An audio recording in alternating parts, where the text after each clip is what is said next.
नमस्कार। मैं कमलेश कबीर आपका एक बार फिर स्वागत करता हूं इस नए एपिसोड में। आज के इस एपिसोड में हम बात करेंगे राहुल गांधी के अमेरिका के दौरे की।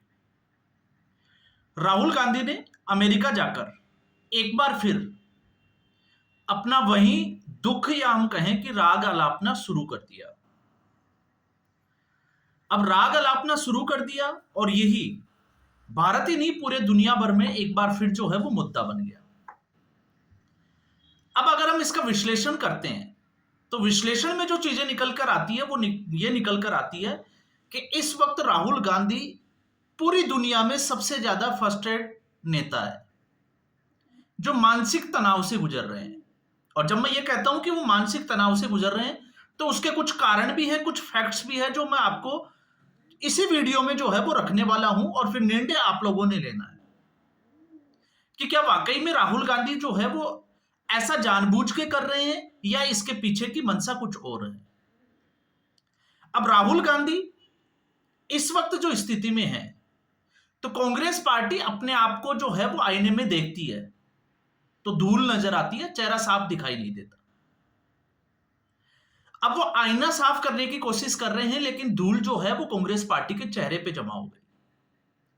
उसको हटाने का प्रयास कांग्रेस पार्टी नहीं कर रही, क्योंकि अगर कांग्रेस पार्टी ऐसा करती है तो सबसे पहले कांग्रेस पार्टी पर अगर किसी पे एक्शन होता है, सर्जरी होती है, तो वो है राहुल गांधी। राहुल गांधी जितनी जो अभी 2014 के बाद से जो हार हुई है कांग्रेस पार्टी की, उसके लिए एक ही व्यक्ति जिम्मेदार है और वो है राहुल गांधी। फिर चाहे मुद्दों की जानकारी का अभाव हो, चाहे अहंकार की पराकाष्ठा हो या फिर चमचागिरी की पराकाष्ठा हो। अब तक जब 90 चुनाव कांग्रेस पार्टी हार चुकी है तो इसकी अकाउंटेबिलिटी अगर हम देखें तो किसी ना किसी व्यक्ति को इसकी अकाउंटेबिलिटी, रिस्पॉन्सिबिलिटी ये लेनी ही पड़ेगी। लेकिन ना तो कांग्रेस पार्टी किसी को जिम्मेवार बना रही है और ना किसी की जवाबदेही जो है वो फिक्स कर रही है। सिर्फ और सिर्फ राहुल गांधी को बचाने का एक प्रयास किया जाता है कांग्रेस पार्टी के द्वारा, और उसको बचाने के लिए आरोप जो है वो किसी और के ऊपर लगाए जा रहे हैं। बस इससे ज्यादा इसमें कुछ है नहीं। अब राहुल गांधी जब ये कहते हैं, महाराष्ट्र के चुनाव का मुद्दा उठाते हैं, तो अमूमन हम कॉमन सेंस को थोड़ा सा इस्तेमाल करते हैं और जब हम ऐसा करते हैं तो क्या निकल कर आता है। 6 महीने पहले लोकसभा चुनाव में भारतीय जनता पार्टी 400 पार का नारा देती है और 400 पार का नारा देने के बाद में भारतीय जनता पार्टी को मिलती है 240 सीटें। कांग्रेस पार्टी की सीटें 44 से बढ़कर 99 हो जाती है। तब चुनाव आयोग बहुत अच्छे से काम कर रहा था और नैतिकता के तौर पर कांग्रेस पार्टी जो है वो कांग्रेस की बड़ी जीत दिखा रही थी और नरेंद्र मोदी की हार दिखा रही थी। तो फिर 6 महीने के बाद महाराष्ट्र विधानसभा चुनाव में भी ऐसा क्या हुआ कि कांग्रेस पार्टी ने चुनाव आयोग के ऊपर ही जो है वो आरोप लगाना शुरू कर दिया। और ठीक उसी समय झारखंड में भी चुनाव होते हैं। तो झारखंड में हेमंत सोरेन की जो सरकार है, भले ही ईडी ने उनको पकड़ के पीएमएलए एक्ट में जेल में डाल दिया हो, और वहां पर हेमंत सोरेन जो है वो दोबारा सरकार बना लेते हैं। तो आप सोच के देखिए कि महाराष्ट्र में अगर भारतीय जनता पार्टी ईवीएम के साथ छेड़छाड़ कर सकती थी तो झारखंड में क्यों नहीं किया। और मैं तो कहता हूं आप झारखंड को छोड़ दीजिए, पूरी दुनिया की नजर जम्मू कश्मीर के चुनाव पर थी और जम्मू कश्मीर का जो चुनाव था वो बिना किसी आतंकवादी घटना के, इस बार जो है वो बिना किसी हिंसा के संपन्न हुआ, बड़ी शांति से। तो नजर ये थी कि डेमोक्रेसी की जीत होगी, तो देखना यह होगा कि कौन सी पार्टी जीतती है, क्योंकि भारतीय जनता पार्टी यह दावा कर रही थी कि धारा 370 हटाने से लोग मुख्य धारा में आएंगे और भारतीय जनता पार्टी का सपोर्ट भी करेंगे। लेकिन उन चुनावों में तो ऐसा कुछ हुआ ही नहीं। जम्मू कश्मीर के चुनाव में नेशनल कॉन्फ्रेंस में कश्मीर वैली में जो है वो सबका सूफड़ा साफ करके रख दिया। तो राहुल गांधी इस पर अपने विचार क्यों नहीं व्यक्त करते। और जब हम इन चुनावों की बात करते हैं तो राहुल गांधी को यह लगता है कि जो केंद्र सरकार के जो चुनाव होते हैं, ठीक वही मुद्दे जो है वो राज्य सरकारों में भी, या राज्य सरकार के जो चुनाव होते हैं उनमें भी काम करेगा। और खुद कांग्रेस पार्टी सवाल भी खड़े कर चुकी है कि उनको मुद्दों को अलग करना चाहिए कि प्रदेश स्तर के मुद्दे कौन से हैं और नेशनल स्तर के जो मुद्दे हैं वो कौन से हैं। लेकिन राहुल गांधी को यह बात समझाए कौन? अब इसमें राहुल गांधी को यह अच्छे से पता है कि 3 लोकसभा चुनाव जो है वो भारत में हो चुके हैं, राहुल गांधी परिणाम देख चुके हैं। तो राहुल गांधी की मानसिकता को अगर आप समझोगे तो भारत में उनको लगता है कि उनकी इस तरीके के जो आरोप है या इस तरीके की जो टिप्पणियां हैं उसका असर भारतीय मतदाताओं पे नहीं हो रहा। तो फिर क्या किया जाए? तो इस वक्त राहुल गांधी, क्योंकि नरेंद्र मोदी की वैश्विक स्तर पर जो पॉपुलैरिटी है उसको किस तरीके से धूमिल किया जाए, सिर्फ और सिर्फ उसके लिए जो है वो प्रयासरत है। और फिर वहां पर इससे पिछले वीडियो में हमने बात की थी जिसमें राजदीप सरदेसाई, राहुल गांधी, आरफा खानम शेरमानी और इसके बाद चंद्रशेखर जो रावण है उसकी हमने बात की। उस वीडियो को आप उठा के देखिए, उसमें हमने बड़े विस्तार से जो है वो इस दौरे की टूलकिट को समझ लिया था और हम जो है वो जिसकी बात करने वाले थे वो अब खुलकर सामने आने लगा है जब से राहुल गांधी का बयान आया। अब राहुल गांधी ने इस पूरे, आपने देखा होगा अपने स्टेटमेंट में बोस्टन यूनिवर्सिटी के, उसमें महाराष्ट्र का मुद्दा उठाया। तो महाराष्ट्र का जो मुद्दा उठाया उसमें राहुल गांधी ने 2024 के लोकसभा चुनावों की और विधानसभा चुनावों की बात तो की, लेकिन इसके अलावा जो है वो बड़ी ही सफाई के साथ सारे आंकड़े जो है वो छुपा के रख दिए। अब ऐसा क्यों? क्योंकि लोगों की भी एक मानसिकता है कि लोग जो है वो उसको सही मान लेते हैं, जो भ्रामक करता है उसके आंकड़ों को सही मान लेते हैं और उसी के ऊपर विश्वास कर लेते हैं कि हाँ ऐसा कुछ हो सकता है। अब राहुल गांधी ने कौन सी चालाकी दिखाई, हम उस चालाकी की बात करते हैं। तो मैंने यहां पर चुनाव आयोग की जो रिपोर्ट थी उस पर मैंने गूगल सर्च किया और उसके बाद पूरा एक रिसर्च किया, स्टडी की, तो कुछ आंकड़े और भी निकल कर आते हैं। और वो आंकड़े कौन से निकल कर आते हैं, हम उसको जो है वो बारीकी से थोड़ा सा जो है वो अध्ययन करेंगे या इसका हम कहेंगे रिसर्च करेंगे। और फिर आपको निर्णय लेना है कि राहुल गांधी सच बोल रहे हैं या वाकई में जो है वो भ्रमित कर रहे हैं। अब आरोप जो कि चुनाव आयोग पर है, और इसके अलावा आपने देखा होगा कि वोटिंग मशीन के ऊपर भी कांग्रेस पार्टी आरोप लगा चुकी है, लेकिन जब बात आती है उसकी जांच की कि उसको हैक करके दिखाए, तब कांग्रेस पार्टी जो है वो एब्सेंट हो जाती है। चुनाव आयोग से जब वो मिलती है सुप्रीम कोर्ट में तो कुछ अलग मुद्दे होते हैं, अलग मांग होती है, लेकिन पब्लिक डोमेन में जो है वो कुछ अलग आरोप लगाए जाते हैं। अब कैसे? अब देखो राहुल गांधी का जो आरोप है हम उसका सत्यापन करते हैं। राहुल गांधी ये कहते हैं कि लोकसभा चुनाव से विधानसभा चुनाव के बीच में 39 लाख वोटर जो है वो कैसे बढ़ गए, जबकि वयस्कों की आबादी जो है वो राहुल गांधी को एग्जैक्ट पता है कि महाराष्ट्र में कुल वयस्कों की आबादी क्या है। तो पहला फैक्ट आपको यह समझना चाहिए कि 2011 के बाद में जब जनगणना हुई ही नहीं तो राहुल गांधी को कैसे पता कि वयस्कों की कुल आबादी क्या है, जबकि हर 10 साल बाद में तो 2021 में जनगणना होनी चाहिए, और जनगणना जब होती है तो भारत की जनसंख्या तो लगातार बढ़ रही है। तो राहुल गांधी के बाद पास में क्या एग्जैक्ट फिगर है जो वो इस तरीके का आंकड़ा जो है वो दूर विदेशी मंच पर जाकर रख रहे हैं? तो पहला झूठ राहुल गांधी का ये। दूसरा, अब हम स्टडी करते हैं, टैली करेंगे 2019 से, क्योंकि 2019 का पिछला महाराष्ट्र का चुनाव लोकसभा चुनाव था और फिर उसके बाद विधानसभा चुनाव, और फिर इसके बाद में आ जाता है 2024 का लोकसभा चुनाव। तो इस विधानसभा और लोकसभा चुनाव के बीच में कुल वोटर्स की संख्या बढ़ जाती है 32 लाख। फिर उसके बाद में लोकसभा चुनाव जून में कंप्लीट रिजल्ट आ जाता है, आपको पता है अप्रैल में लगभग जो है वो शुरू हुए, तो उससे पहले का ये डेटा था। तो अप्रैल से लेके फिर महाराष्ट्र का विधानसभा चुनाव आता है नवंबर में।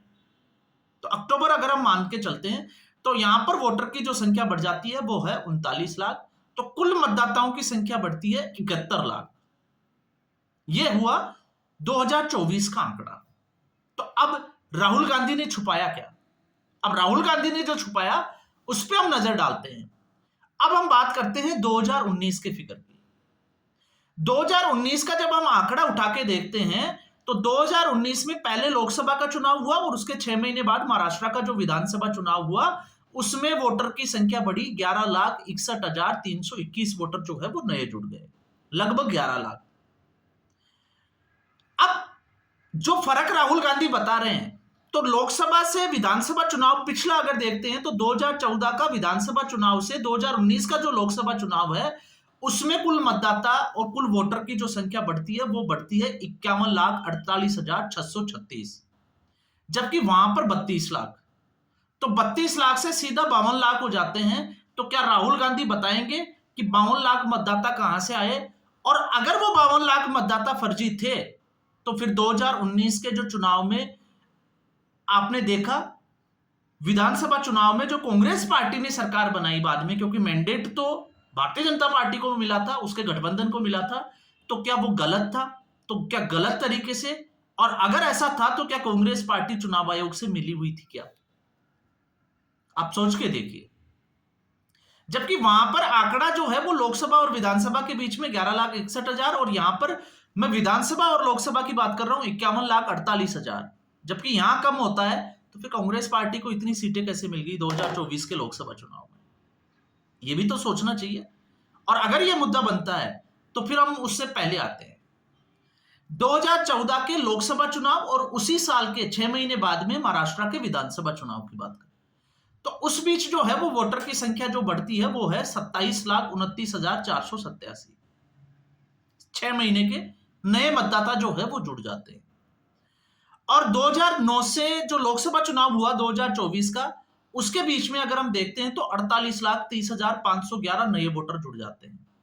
अब सवाल यहां पर जो है वो खड़ा हो जाता है, और सवाल यह खड़ा होता है कि राहुल गांधी 2024 की बात जब कर रहे हैं तब केंद्र में भारतीय जनता पार्टी की सरकार है, लेकिन 2009 से 2014 के बीच में जो 48 लाख नए मतदाता आए, उस पर राहुल गांधी चुप क्यों हैं? क्योंकि उस वक्त तो यूपीए 2 की सरकार थी। तो इसलिए मैं कह रहा हूं कि ये आंकड़े जो है वो भ्रमित करते हैं, सिर्फ और सिर्फ जनता को बेवकूफ बनाने के लिए है, बरगलाने के लिए है।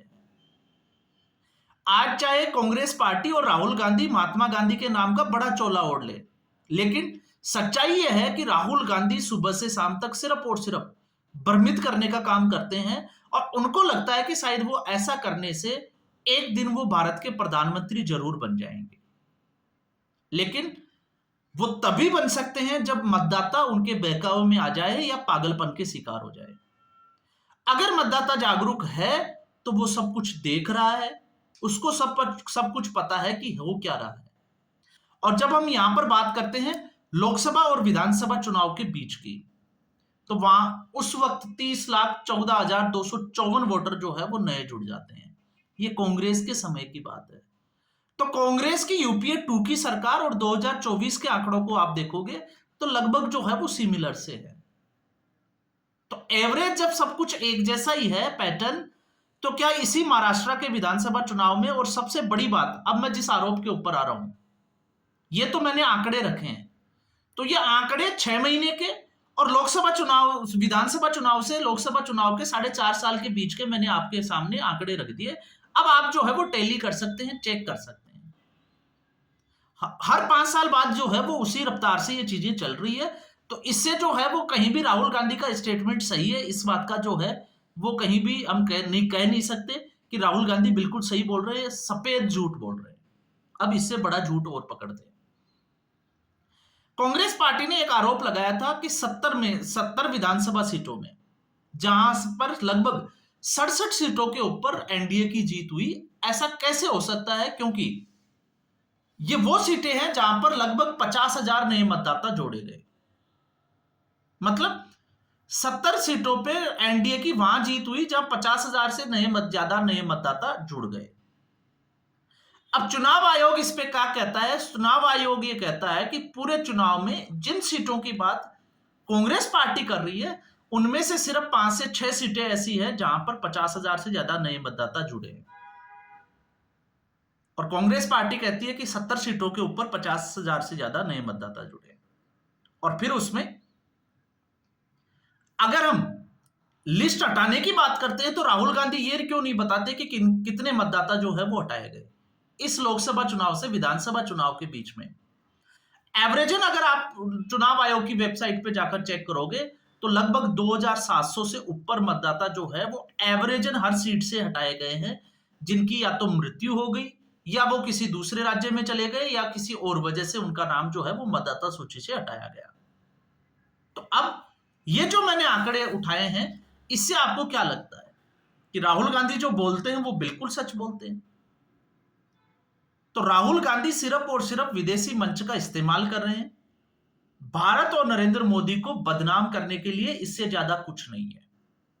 और उनको लगता है कि ऐसा करने से एक माहौल बनेगा, और माहौल बनेगा तो शायद केंद्र सरकार जो है या जो कांग्रेस पार्टी जिस प्लानिंग में है उस प्लानिंग में वो कामयाब हो जाएगी। लेकिन फिलहाल कांग्रेस पार्टी प्लानिंग में कामयाब होती हुई दिखाई नहीं देती है। और क्यों दिखाई नहीं देती है? क्योंकि राहुल गांधी का चाल, चेहरा और चरित्र, जब इन तीनों की बात करते हैं तो राहुल गांधी ने अभी एक सिगुपा छोड़ा था गुजरात में, जब 2 महीने पहले गए, कि उनको पता है कि कांग्रेस पार्टी में बारात के घोड़े कौन से हैं और रेस के घोड़े कौन से हैं, और बीजेपी के स्लीपर सेल्स कौन से हैं जो कांग्रेस पार्टी में काम करते हैं। अब उनके ऊपर एक्शन होगा। कांग्रेस का अधिवेशन भी हुआ और उसके बाद में भी राहुल गांधी जो है वो एक स्टेटमेंट दे चुके हैं। तो अब बात ये आती है कि कितने लोगों के ऊपर एक्शन हुआ। आपको अगर कुछ पता है या ऐसी कोई खबर देखी है कि राहुल गांधी ने किसी के ऊपर एक्शन लिया है, तो आप जो है वो जरूर कमेंट बॉक्स में रखें। और अगर नहीं लिया तो फिर राहुल गांधी को पता होते हुए भी एक्शन क्यों नहीं ले रहे हैं? सबको पता है केसी वेणुगोपाल क्या कर रहे हैं, लेकिन राहुल गांधी की इतनी औकात भी नहीं है और इतनी हिम्मत भी नहीं है कि केसी वेणुगोपाल को हटा सके। क्यों? क्योंकि इन सबसे ज्यादा जिम्मेवार तो राहुल गांधी खुद भी है। तो जब राहुल गांधी किसी एक के ऊपर एक्शन लेते हैं तो फिर गांधी परिवार का भी नंबर आता है, क्योंकि उनके खिलाफ भी बगावत के सुर उठेंगे।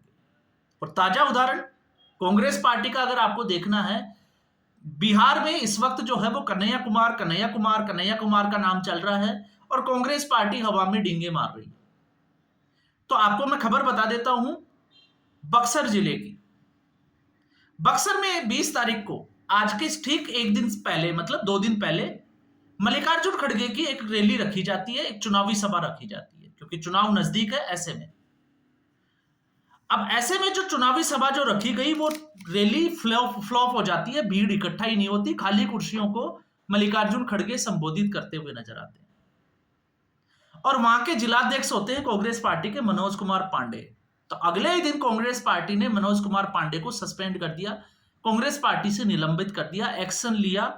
क्यों लिया मैं आपके ऊपर छोड़ता हूं कि आप उसकी स्टडी करें, रिसर्च करें, आपको अंदाजा लग जाएगा।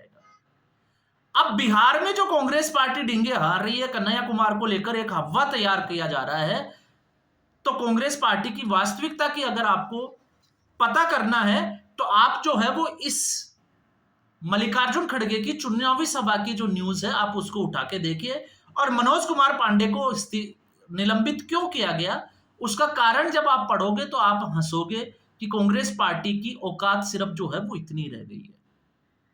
तो कांग्रेस पार्टी भले ही देश को बेवकूफ बना सकती है, लेकिन एक जागरूक मतदाता को मुझे नहीं लगता कि बेवकूफ बना सकती है। इसलिए मैं हर बार कहता हूं, आप मेरी खबर पे भी भरोसा नहीं करें। आप 2009 से लेकर 2024 के अपने जो डेटा है उनकी स्टडी करें और टैली जरूर करें। आपको पता चलेगा कि राहुल गांधी सच बोल रहे हैं या झूठ बोल रहे हैं। तो अब निर्णय की स्थिति आपकी। तो आज के एपिसोड में बस इतना ही। उम्मीद करूंगा वीडियो एपिसोड आपको पसंद आया होगा। वीडियो को लाइक करें, शेयर करें, चैनल जरूर सब्सक्राइब करें। धन्यवाद।